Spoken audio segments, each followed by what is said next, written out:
Ok. Première question, pourquoi avoir décidé d'organiser un synode dans le diocèse de Tournai? Donc le synode, c'est l'initiative de notre évêque de convoquer tous les baptisés du diocèse pour réfléchir à l'avenir du diocèse. Il y a beaucoup de questions qui se posent et la principale, c'est pourquoi est-ce que nous sommes chrétiens aujourd'hui? À quoi ça sert? Est-ce que nous aidons vraiment le Christ à passer et à transmettre sa vie à tous les habitants du diocèse? C'est une question importante et donc l'évêque n'a pas voulu décider seul, il a vraiment voulu impliquer tous les habitants du diocèse et c'est la raison d'être de ce synode.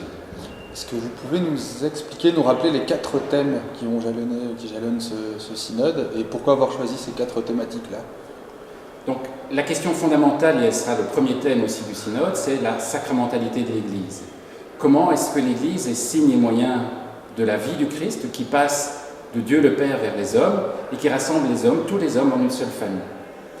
Cette question, elle est particularisée peut-être dans la dimension de la liturgie, où vraiment on voit que c'est le cœur et le sommet de la vie des chrétiens, où on est en face à face, en Église, en face à face avec Dieu, et on sent là vraiment la dimension de sacramentalité de l'Église.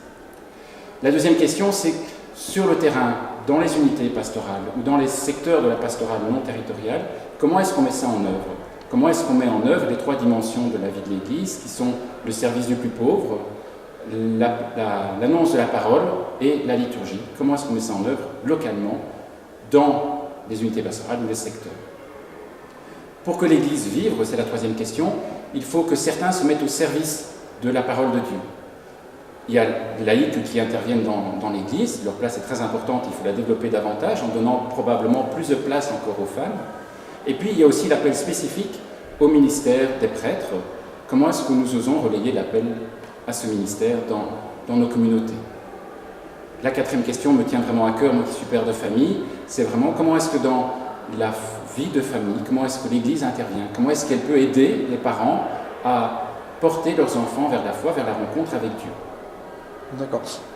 En tant que secrétaire général du synode, qu'attendez-vous de celui-ci?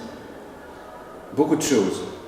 Il y a déjà beaucoup de fruits maintenant. On se rend compte que dans nos paroisses, on se rencontrait et puis c'est tout.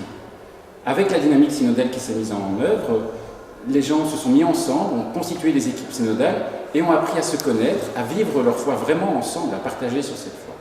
C'était un fruit auquel je ne m'attendais pas au début, je ne pensais pas à ça, et puis finalement c'est déjà un fruit très très important. Les fruits évidemment qu'on voit à plus long terme, c'est une modification de la manière d'être dans notre diocèse pour vraiment coïncider à ce que Dieu attend de nous.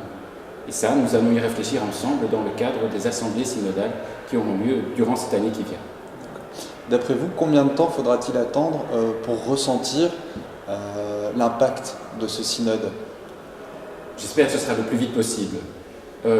En même temps, il faut être conscient qu'il y aura un temps nécessaire, un transitoire, pour que l'évolution, l'adaptation se mette en œuvre dans le diocèse.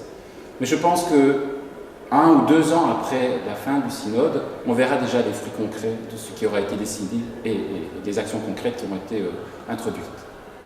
Pourquoi avoir décidé d'organiser un synode dans votre diocèse de Tournai?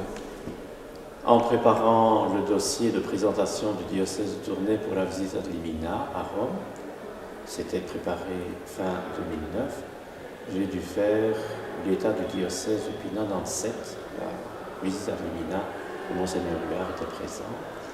Et je me suis rendu compte que la question avait beaucoup évolué depuis l'époque. Et donc, je trouvais qu'il fallait recreuser certaines choses. Et je trouvais qu'un synode, c'était la bonne formule. Très bien. Pouvez-vous nous rappeler les 4 thématiques du synode et peut-être nous dire rapidement pourquoi avoir choisi ces 4 thématiques-là? Dans le diocèse de Tournai, depuis les années 1920, on a beaucoup insisté sur le service des pauvres de la société. Enfin, je continue évidemment, mais il y a une question quand même qui traverse l'esprit de beaucoup, c'est puisque Dieu veut le salut de tous les hommes et qu'il aime tout le monde, sans doute qu'il va y réussir, à quoi servent les chrétiens? C'est la première question. La sacramentalité de l'Église, on est signe de quoi finalement? La deuxième thématique, c'est quand des catéchumènes, des personnes demandent à devenir chrétiennes, une fois qu'elles sont baptisées, etc., où est-ce qu'elles vont vivre pour se ressourcer? Où est-ce que l'Église est visible aujourd'hui? Mais pour tout le monde, pas simplement pour les chrétiens. Troisième thématique, il y a dans l'Église des fonctions particulières, comme des prêtres, des diacres, des personnes engagées dans la vie consacrée. C'est Dieu qui appelle, bien sûr. Pour les ministères de prêtres, diacres, c'est l'évêque qui appelle, l'Église qui appelle.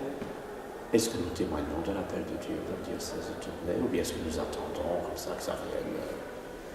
Et la quatrième thématique, c'est des parents qui essayent de tout faire pour que leurs enfants deviennent chrétiens, se rendent compte qu'à 12, 14, 16 ans, c'est terminé, ils n'en veulent plus.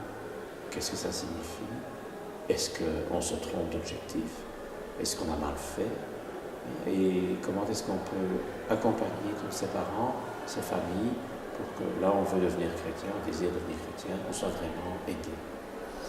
Je vais vous demander maintenant, qu'attendez-vous concrètement de ce synode? Et d'après vous, combien de temps faudra-t-il attendre avant de sentir son impact sur le diocèse? Donc ce que j'attends, c'est que, après le travail des équipes synodales qui ont fait beaucoup de propositions, donc l'Assemblée, 389 personnes, réfléchissent, votent des orientations, mais donc des votes à majorité de 2/3, donc vraiment tout le monde se sent à l'aise. Et puis, une fois que les décisions seront prises, les orientations bien claires, pour que ce soit mis en œuvre, je n'en sais rien. Ça, c'est l'Esprit de Dieu qui dira. Mais évidemment, je n'ai pas des objectifs de 3 milliards d'années. C'est quand même dans les mois et les années qui suivent. Ça, j'espère bien que je verrai quand même quelques réalisations.